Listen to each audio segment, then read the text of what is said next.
Who would be a Wolves fan, eh? On goes Bull. Speedball might yet win it here for Wolves. Flash in the shot. What a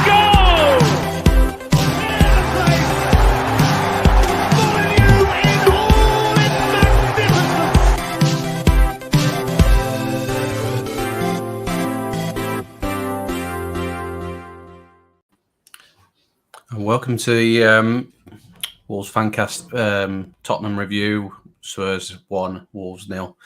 Joined today by Andy and Blake. How are you doing, guys? Great, thanks, mate. Yourself? Not too bad, not too bad. And you, Blake? Yeah, doing just fine. So, I mean, we're all still a little bit raw off the result yesterday, but went into it, we start with talking about the team selections first. In comes Nunes and Moutinho for his first start of the season.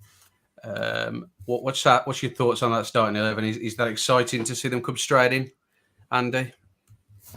I was a bit surprised to see Moutinho go from the off because I don't think Dendonker's done badly. I expected us to be in for a bit of a midfield battle, and Dendonker's the one his strength lies in breaking up opposition plays. So I was a little bit surprised at Moutinho, but I was even more surprised at Nunes starting.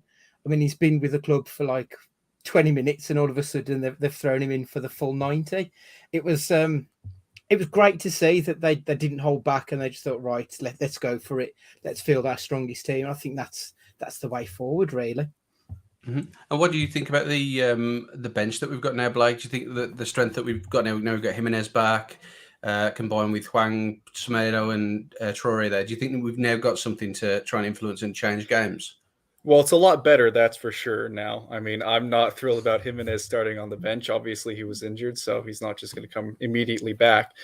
But it's better, so I can't complain too much. One of the things that we had said last show that I did was that we just needed signings, we just needed bodies, and we've got that. I'm a little concerned because I think that Jimenez is really going to have to step up this year. I mean, I think it's been really obvious that without a center forward, we're going to really struggle up front. And I mean, we'll see if Nunes and what's his name, Guedes. I can't pronounce it worth anything, but we'll see if they actually slot in or not. If we can actually start scoring, I think that's really the only hurdle we have left. Well, that's it. I mean, Daniel Podence was brought in again as essentially a false number 9. I mean, it's not in a position that he's used to. But do you think he's effective there, Andy, or do you think that kind of nullifies his game when he's not playing off a wide position? I think in the situation that we're in where Jimenez couldn't start, he's the best of a bad bunch for that false 9. I remember I was on that same podcast with yourself, Blake, and we was talking about the false 9 and how I think Rich put it at sometimes it's a false 9, sometimes you're just playing a midfielder up front because you've got no choices.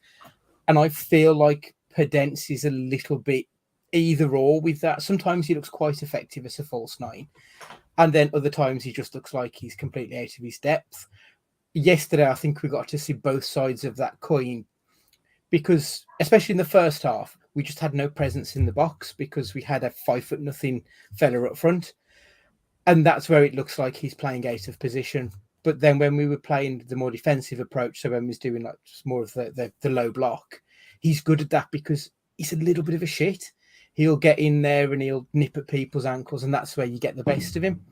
So I do feel that there's pros and cons to having Podence in that position, but I don't think we've got anyone else who can really work that position as effectively.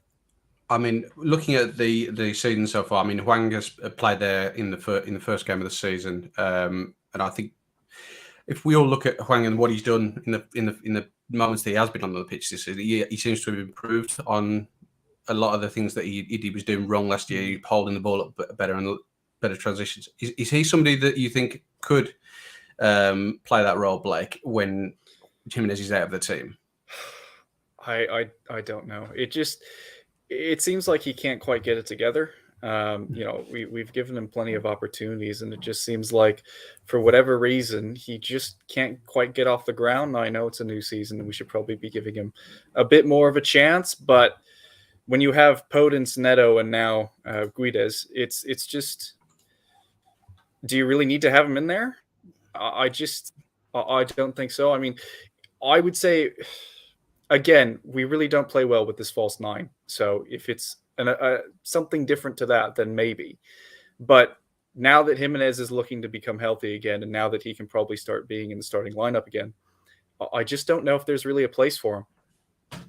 Oh, for sure. I mean, Jimenez obviously changed the attack at our focal point. It was great for the second half that we had somebody to work through, but that seemed to be a little bit too much too late, because Conte got his team in at half time. You know, he'd done his half time, he'd given them the hairdryer treatment because they'd come out all guns firing Tottenham in the second half. Do we feel that if Jimenez is starting that game, you know, because he's on the bench, he's fit enough to be on the bench, fit enough to be in the squad?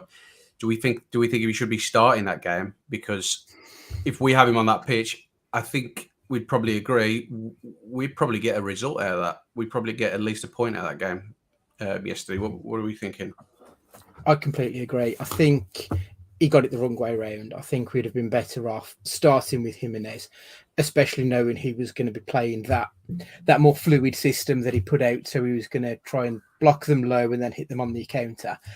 I think that would have worked a bit better with the Jimenez than it did with Podence, purely because when you look at the shots that we took, I mean, we had quite a few shots, which is promising to see, but almost none of them were from inside the box. So I think if you've got someone who can actually do something in the box, I think we should have gone with that, and then maybe looked to try and harass them and stop them from playing a bit more in the second half when you knew they would come out and try and go for us. Oh, definitely. I mean, if we've got a little graphic here for the shot analysis, and a lot of our shots are coming from within that, you know, within this the width of the 6-yard box. Do we feel like we are, as a team now, Blake, more direct? We are getting more shots off, and do you think this will eventually help us, you know, break that situation down when we're not scoring? Eventually, but it's going to take some time. I mean, we need Jimenez to come back and sort of become that center forward again. I mean, you kind of saw it here. This match reminded me so much of the same one that we played last year when we were away to Tottenham. We started off so well in the first half. The only difference was we had Jimenez up front, and he really made things happen on the attack. And since we didn't really have that this time, how many shots did we have in the first half? Like 12? I mean, There's no reason that we should have buried at least one of those opportunities. And I think at that point, it's a very different game in the second half. So I just think that eventually it's going to become better. But again, we just need someone at center forward to take charge. And once that happens, then this direct level of play, I think it will be for the best. Oh, for sure.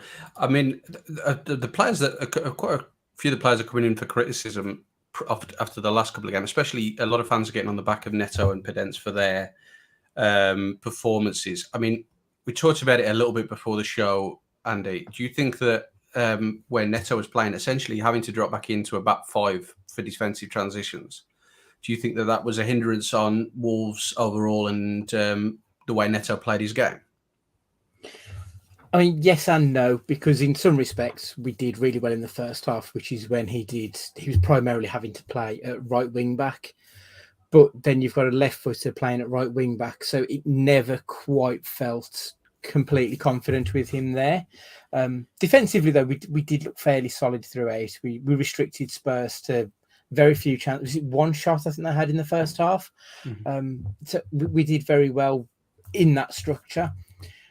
I think it's something that we can probably work on in training and take forward. But then I wouldn't want to see us doing that against Newcastle, for example, coming up. I wouldn't really want to. Because whilst he's okay defensively, he's not excellent defensively. So I wouldn't want to test it out too much against teams where I think we should be taking the initiative against them, which is anyone who's not one of about 4 or 5 clubs.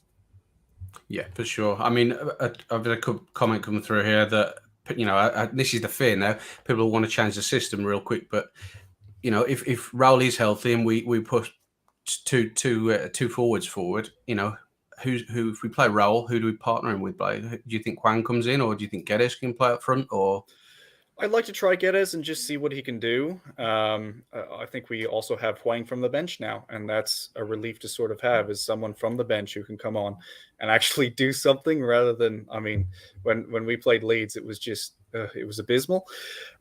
So I think that it might be good for Hwang to just sort of start on the bench, maybe give him some reason to have some competition and see if he can up his game and get into the squad, actually break in. Mm-hmm. That makes total sense. I mean, I don't see anything changing just yet because ideally, he's going to want to settle with the system that he's trying to put in place. 10 games in, if we're still struggling, maybe even before then, maybe we change it. The problem is, I think maybe if we do a 4-4-2 and they're playing two in midfield, I think that's where we might get overrun in the Premier League. And I think a lot of the teams, weirdly enough, since Wolves have been in the Premier League, a lot of the teams are doing 3-5-2 or 3-4-3 and trying to compact the midfield out. Do you see that as an issue, Andy, that a lot of the teams have adapted to that sort of play style to try and box us out? And we haven't really, we can't adapt now. That's exactly it. The game has evolved so much over the last few years that if you risk having anything less than three midfielders, you need to have two of the best midfielders in the world to play that role. And don't get me wrong, we have got some world-class players, but they're not that adept to playing Premier League football. I mean, Nunes has only been here less than a week at this point. I think to try and throw him in, playing in a midfield too, we do run the risk of getting overrun, especially if you look at the two wingers that was mentioned on that tweet. So Adama, defensively, yesterday he looked pretty out of sorts. He's obviously not fit, which is another issue. So I'm not sure I would go with 4-4-2 personally. I prefer the 4-3-3 or the 4-2-3-1. I think the 4-2-3-1 is a little bit better because it does allow for some fluidity to the system that you can then have the attacking midfielder drop deeper. But I do prefer the two midfielders pushing on and one sitting that we had yesterday. I think that's the way forward for us, to be perfectly honest, especially when you've got players who can then cut in from either wing. So if you've got Neto on the right and Guedes on the left, cutting in to take shots, that's what you want to see. That's how we're going to get the goals. And I think when we've got a proper focal point up there in a Jimenez, or if we do sign someone else, I think we could be in for a bit of success. I mean, I'm not saying we're going to walk the league and get European football, but I think we could be in for a much more interesting season than we've had for a couple of years at this point. Yeah, I mean, we are looking at it now. I mean, it has got shades of the start of last season. A lot of shots, a lot of attacking, really pretty football. But now, I mean, we're getting to the point now. It's 10 games. I know it's over the two seasons, but it's 10 games now where we haven't got a win. Do you think the mentality is starting to become affected, Blake? Do you think this is something where Bruno's now got to really start focusing on probably like the simpler things of the game, just to try and at least get a scrappy 1-0 win? I mean, it's difficult going into Newcastle without playing, but no kidding. But I think that, look, last season was last season. I think we've sort of had the preseason to reset, so I wouldn't necessarily take those games into account. It's true that I think it's very concerning that we only have 1 point from the past 3 games, despite the fact that I think that we've played fairly well in all of them. I think that is something to be concerned about. But having said that, 3 games is not a very good span to really judge how this season is going to go. I think we're trying out a lot of new things this season. We've got some new players now, finally. And obviously Jimenez hasn't been well, so we haven't been able to put him into the squad. So I think it's really going to be this next month where we sort of have to reset, figure out what we're doing. And, I don't really know what Bruno should do, if I'm being perfectly honest. I think that so far we've been doing all the right things. We just haven't been able to score. And I think once we can crack that open, I think we're going to be a really good Premiership team.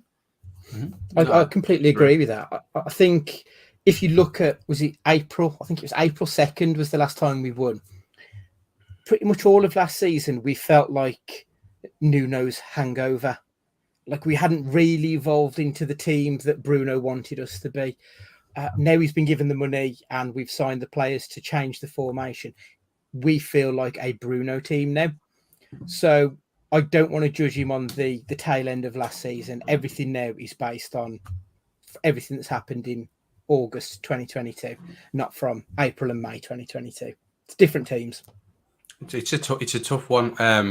When Bruno's coming, it has to be sort of an evolution of a revolution in terms of football, because I think you run that risk if you change everything too quickly. If you'd have come in and done it last season, it may have all blown up in our face. And I think doing it over 2 or 3 seasons is really, really good. I mean, going back to the starting 11, Guedes getting a start and Nunes, how do you think they played in their first games? Considering, I mean, Guedes has been with us a week and Nunes is, a couple of days. How do you think they fitted in, Andy? I thought they were both really impressive. Guedes, I was a bit worried about him because when he came on, the guy when he came on against Fulham, the guy who sits next to me, he's like, how funny would it be if he was just shit now? And then the first thing he did was like put the ball straight out, and I was like, fuck, he's cursed him. But no, he did really well.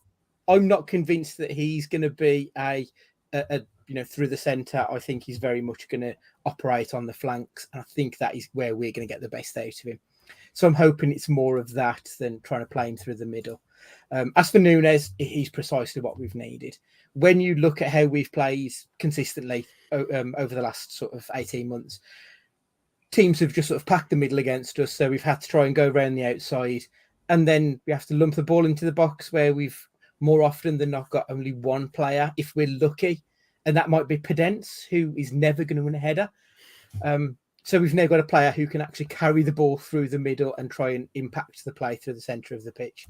He's what we've been crying out for so long.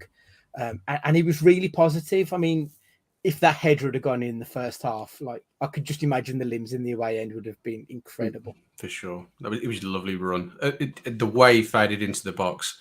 And just like, how can he link up with Neves that easily after a couple of days? Yeah. It's exciting to see where we're going. What did you think on the new guys, Blake? What was your thoughts on them coming into the team and getting that start?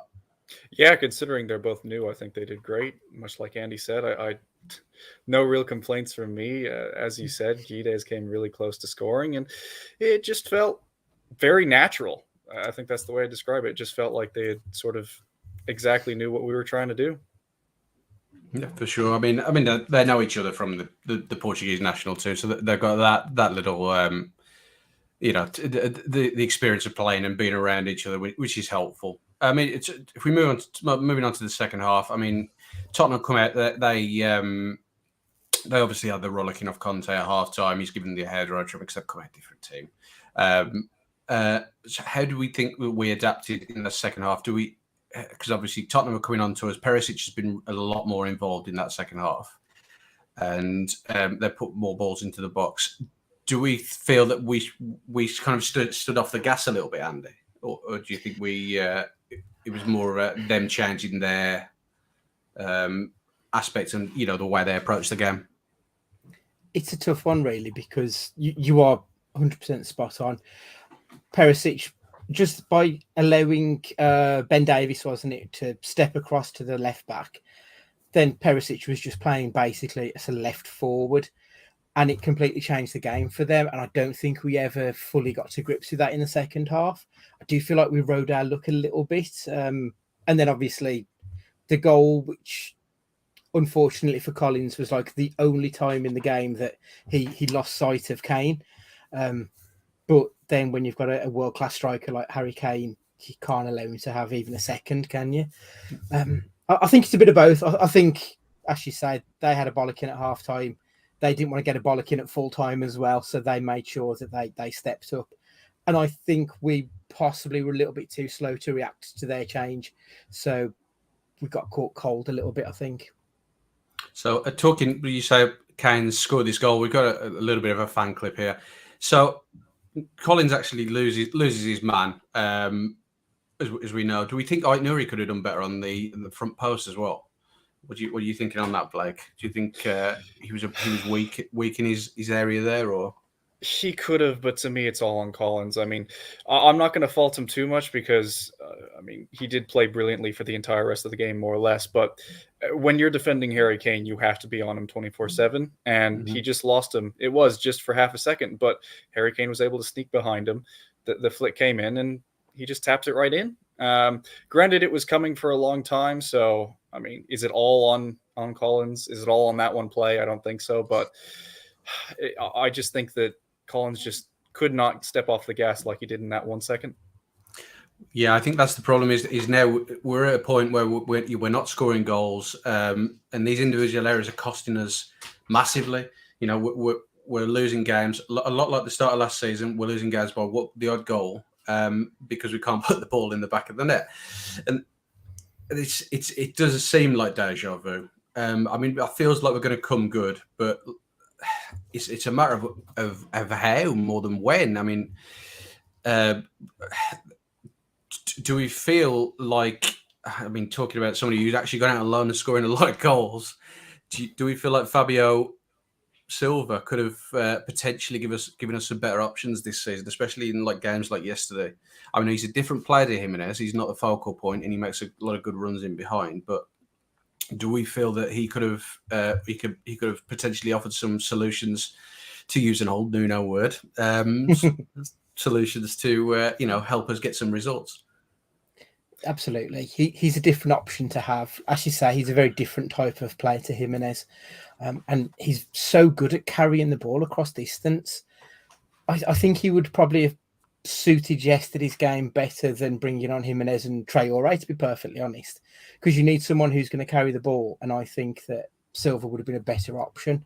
I don't know much about these other strikers that we've been linked with. I don't know if they're what's the phrase, a complete forward, or if they're a bit of a poacher. Because I know we've been linked with that Hwang Dos, as I call him, because I can't remember his surname. But Hwang too. He just seems to be like he's a poacher, and I don't think that's the kind of player we need. We need someone like Fabio Silva, which is so frustrating when we've got someone like Fabio Silva, but just not at the club. Can I just add, I agree that Fabio would be a great option, but I think that his long-term future is more important than our short-term future. I just think that he needs some time to actually develop. And I think that I think he's playing in Belgium, isn't he, with Anderlecht? Mm-hmm. Yeah, I just think he needs that time to develop and that time to be an actual starting, be in the starting 11, turn up every single week, play every single week, and just sort of gain that confidence and gain that knowledge of the game. And I think that that's what he really needs right now. Yeah, I mean, definitely. I mean, we have been linked with a few of the names, like you say, Hwang Wei-jo, Ivan Nilsson has come out in a lot of days. I mean, Ivan Nilsson, he scored a tap in for his team yesterday in Portugal, but his release clause is 100 million euros. So I don't see us spending that sort of money on like a 70, 80 million euros on a striker. It's impossible. I mean, is there anybody out there who you guys think could do an option? Is there anyone like from the lower parts of the Premier League, Championship, or maybe even Ligue 1, Serie A? Is there any strikers that you think actually it'd be a good option? Because we've still got Belotti, who's out of contract at the moment. That was the name I was going to mention, was Belotti. I am a fan of that guy. I mean, we were talking the other day, Jaffo, like there's something old school Italian Serie A about him. He feels like he should be on Galazio on a Sunday morning on Channel 4. He's got that kind of old school vibe about him. I really like him, and I'm just stunned that no one's picked him up in Italy yet. I mean, we know the Italians apparently don't travel well, but then for every Patrick Catrone, there's been a Gianfranco Zola. So who knows? But Belletti's the one for me that I'd be going for. Anyone in your mind, Black, you think maybe actually a chance for the Premier League? Or? Well, I'm an American, so let's just say Josh Sargent. Why not? I pick him up for cheap. I thought he played fantastic. And hey, he could do a job. Yeah, I really liked him at Norwich last season. I thought he was inventive. I think that one, it was almost like a scorpion kick he scored in one of the games. That was a fantastic little outrageous finish. Outrageous. So sort of moving on from the game yesterday, we've got four if you include the League Cup, 4 important games coming up. We've got Preston at home in the EFL Cup, followed by Newcastle next Sunday, Bournemouth away, and Southampton at home. I mean, these 3 games seem really, really, really important. I mean, we've got a comment coming in here. 6 points for the next 3 games should be a minimum target. How many points do we reckon we're going to get from these 3 games? Because Newcastle, Bournemouth, and Southampton, they've played well in their first few games of the season, and it seems like the big boys are the ones who've started slow. So what are we thinking? How many points do you reckon we're going to get? I said to my friend yesterday, I think we need 5 points as a minimum. I think if we just need to go on a bit of an undefeated streak. I'll take a shitty 1-1 draw against Newcastle because 1, they've been playing well. 2, we never play well against Newcastle. And it just stops the rot. I don't want to get too far of keep losing. So personally, I just want us to go on a bit of an undefeated streak. And I think the more you, or the less that you lose, the more that you start to just get that feeling of not losing. And I think that's an important thing to have, is just that confidence that you can take into the next game and the next game. So ideally, I mean, Preston, there'll be 0 excuses. We have to win that game. That's just inexcusable to lose against them. Then Newcastle, Bournemouth, Southampton, in that order. I would be happy with a draw, a win, a draw, or however way, but just don't lose at this point. We need to stop conceding these shitty goals that, as you say, we would single error, massive punishment. We need to stop that now and just start to grow into it. So I'd be more concerned about just not losing rather than saying we need to have 6 points or 9 points or whatever. Just stop the rot at this point and let's start to progress. Yeah, I totally agree. We've got to try and work off a clean sheet, and then continuous clean sheets will be really, really important for building the foundation, because that's all it is. Is defense wins you titles, but I know we're not going for a title, but it's more that a long-term success of a football club is based off a defense of that foundation. What do you think, Blake, over the next 3 games? How do you think we're going to get on? Well, to start, I do love the cup, and I think it's going to be a great opportunity for us to hopefully get our first win of the season. I mean, we'll see. Hopefully, I'm not jinxing it, but I'm really hoping that we can win that game and sort of use it as sort of a turnaround point. Newcastle is going to be tough. I mean, we've seen what they've done today against City. They're going to come out all guns blazing, and I would happily take a point against them. Bournemouth and Southampton, I mean, they're kind of teams that I feel like we should be beating, really. I think if Jimenez is healthy and he's in the starting 11, then I think hopefully we should be getting 6 points. I'm not sure how likely that is, but I'm crossing my fingers that we're gonna pull out some wins against Bournemouth and Southampton. I mean, hopefully, I'm with you on that. Hopefully, we can start to see the turnaround real quick. I mean, with the game on Preston, I hope we don't put it to go. Well, luckily, there's no extra time, I don't think, in that competition anymore. I think it goes straight to penalties. So, yeah, hopefully, it's not too much of a light one in that game. But it's. I think the game against Preston is going to be a blessing. I think there's a good chance that Bruno puts a lot of his top players out there on Tuesday night to try and cement. I think a 3 or 4-0 win would be amazing. Really kick the start the season off. I mean, I've got some quotes here from Bruno, just off talking about, say, we got 1 point for the first 3. And he's echoing, again, it looks like the beginning of last season. So he's had 3 good games, 3 good performances, where we want to be. And you've got new players coming in, and it's about being optimistic. And, we've said about that, we want to wait till 10 games into really judge it.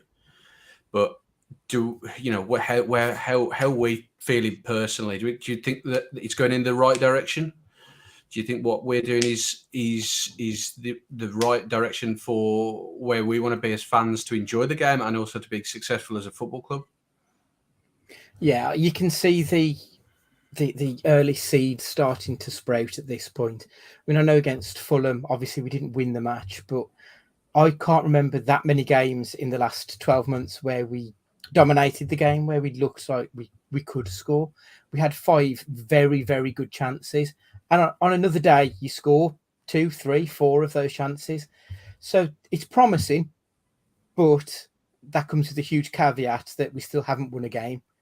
So I can't be too optimistic, but I'm also not pessimistic, because the performances on the pitch have been positive. We played well for most of the game against Leeds, and bar an error by Ait Nouri, we could walk away with a win there. Same against Fulham. We could easily have walked away with all 3 points. And even yesterday, we didn't look completely out of our depth against a very, very good Spurs team. So I am feeling optimistic, but I am also aware that with that comes the fact that we've only got 1 point on the board. Yeah, I totally agree with you. I mean, there is a sort of nervousness now that going forward, we need that to come sooner rather than later, because rightly or wrongly, the fans may start to get on their back plate. Do you think? Do you think that the atmosphere at Molineux could be, I don't know, tense, with vitriol and starting to get on the back and expecting it? You can see It's it always already. like that. I mean, it never changes, does it? But do you think it could start spiraling a little bit?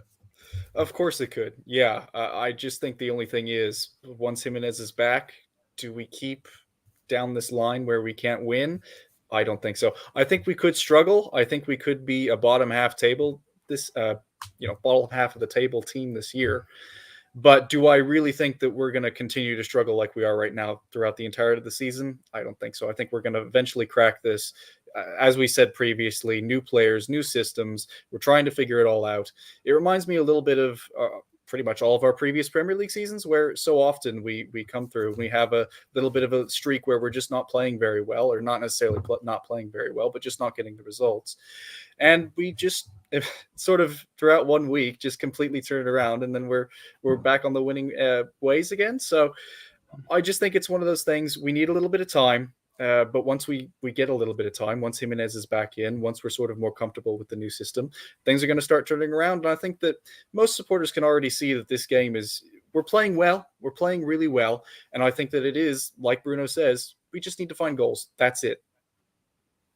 Perfect. Yeah. Couldn't have put it better myself. I think that's where it is. It'll come. I think we can all see that there are positives, and there are things to really pull forward and to see that the changes are coming. We just take a little sort of quick break, and then we'll come back. We'll just talk about who our man of the match was for yesterday. Just talk about a few other little things, and then will be a nice short one for you guys today. So back in 2 seconds. Hi, it's Richard from Wolves Fancast here. Just interrupting today's show before we get back to some questionable opinions and opinionated questions. To talk to you a little bit about our sponsors, Pixel Yeti Media. They are a design agency that put you and your business first, from web design, logo and branding design, and marketing. If you have any marketing needs, get in touch with them to find out how they can help you get it right. They are over at pixelyetimedia.com. Now let's get back to a show where we can give you some really forced wordplay, niche cultural references, and maybe even a bit of football talk. Welcome back. So talking about man of the match for yesterday, it's always hard to pick a man of the match when we lost a game. But who are we thinking, Andy? Who is your man of the match for the game against Tottenham? Really tough. I mean, there was an outstanding debut from Nunes. Like, you can't completely discount him. I thought Kilman was outstanding, and he should be playing for the national team at this point. The fact that he isn't is just insane.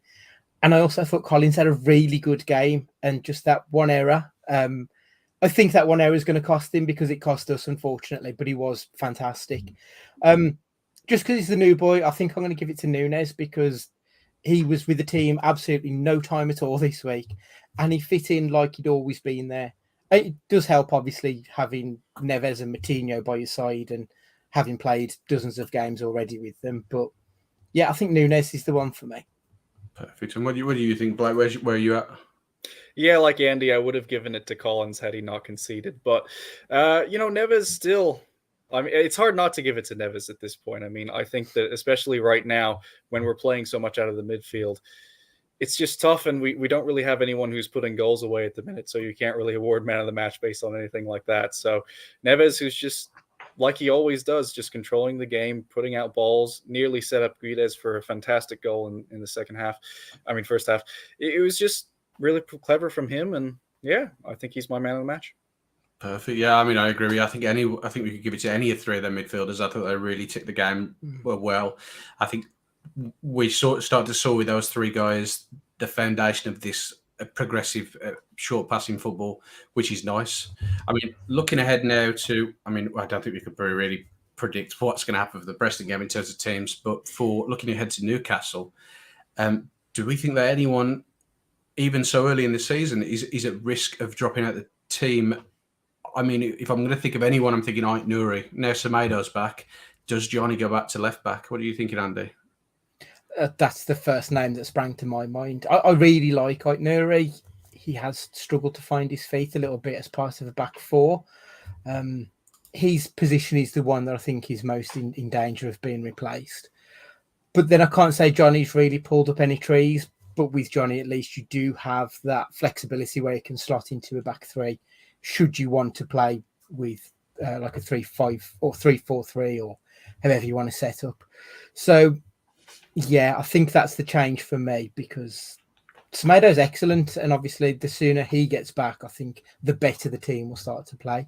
I thought it was interesting, though, yesterday that he came back at left back.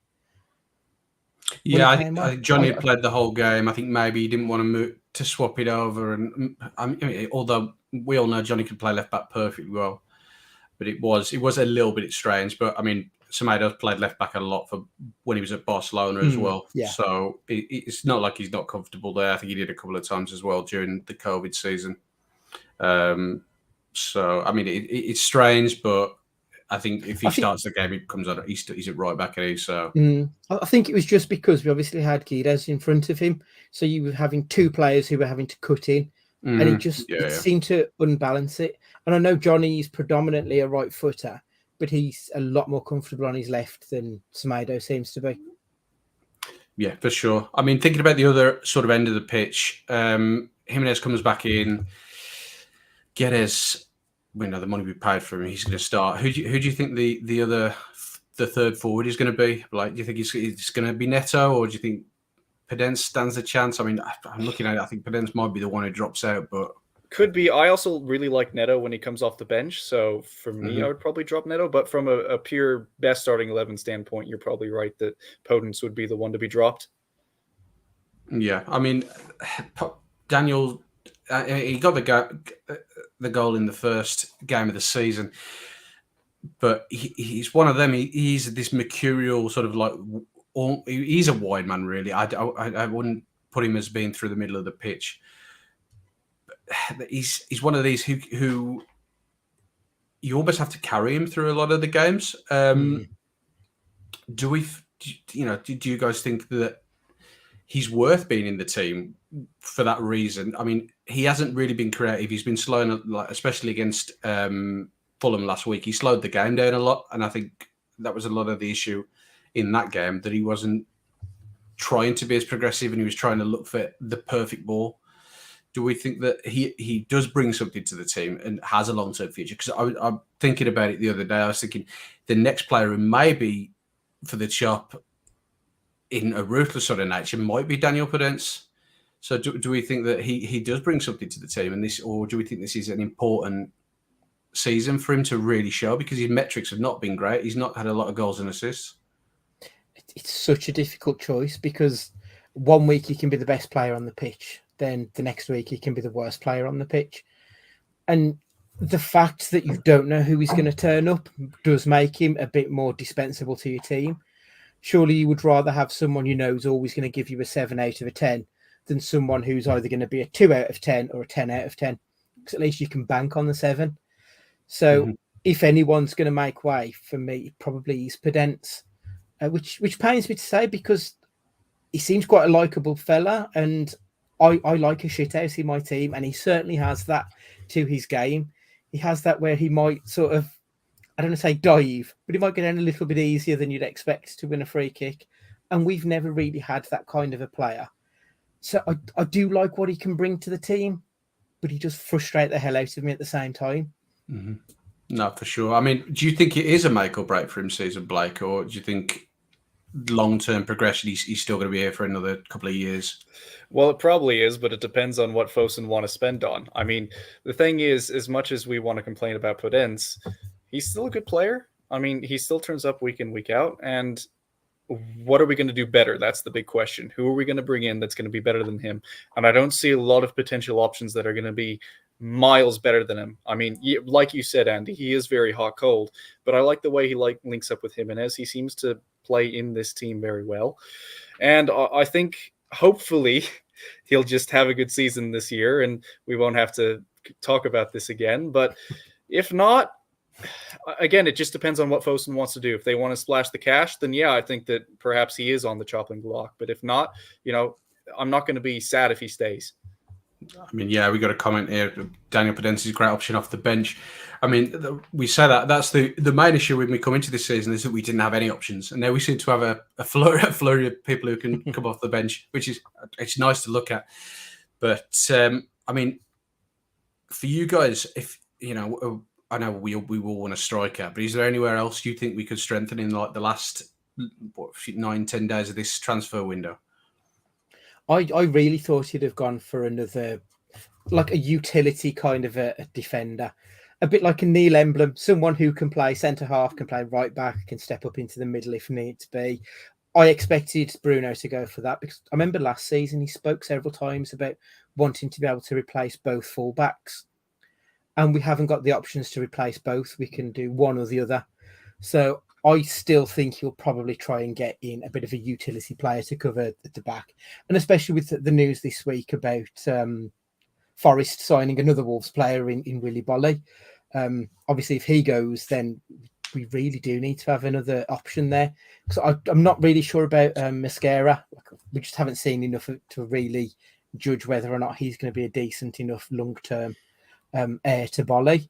So for me, I would like to get a bit of a utility player in at the back. Are you the same ilk, Blake, or do you think we need even more midfielders going off the fact we lost Morgan Gibbs-White? Surprisingly, I'm actually pretty confident with where we are right now. I just think that we need to sort of let Jimenez develop into this center forward role again. And I know this is harsh. It really does depend on that. I think that is really the only piece of this puzzle that we're missing is that real center forward. I know that we all want more options for fullbacks and things like that, and that would be nice to have. I certainly wouldn't complain about it if we do get it. But when I look at the team sheets that we're bringing out now, especially the one that we just had against Tottenham, it looks really fleshed out, at least compared to Wolves teams of old. And we all know that Fosun are not going to be a team that have 22 first squad players on it. So realistically, I think it really is just going to be down to that center forward position. I really think that is the only piece we have left. Yeah, totally agree with you. I mean, we're probably going to start to wrap it up a little bit now. I mean, looking forward to it. What's our sort of score predictions for the Preston game, guys? What are we thinking? Are we going to put a strong team out, and what do we think we're going to walk it, or do you think it's going to be a standard Wolves in the League Cup struggle? I mean, we do have a shitty record against Preston, it seems. Like, we always seem to draw 0-0 against them. So, like, part of me is thinking about championship level Wolves with that. But realistically, as we were in this position this time last year, and then we went to Nottingham Forest, and was it, 4-5-0 we won that match? So I think that Bruno will go for a similar approach, and he'll go with a semi-strong team. And I think we'll win 2-3 Perfect. You, Blake, what's your score predictions? I think it'll be a somewhat nervy 3-1. I just, as Adding says, our record in the EFL Cup especially is a bit shaky. So I think that we'll probably concede at least one. But I think that on the day we'll probably seal it. Perfect. Just to reiterate what Dan's been advertising the last few weeks, we've got a Billy Wright evening at the Prince of Wales Theatre. That's hosted by Billy Wright's family, by his daughter Vicky, with some historic footage from classic matches, some private family photos, powerful contributions from legends of the game, the likes of David Beckham and people who've been around him. So that's all of us we've got time for tonight. We've really fleshed out a 1-0 loss there quite well. But it's good night from me, good night from Andy, and good night from Blake. See ya. See you, everybody. Catch you next time, Wolves fans.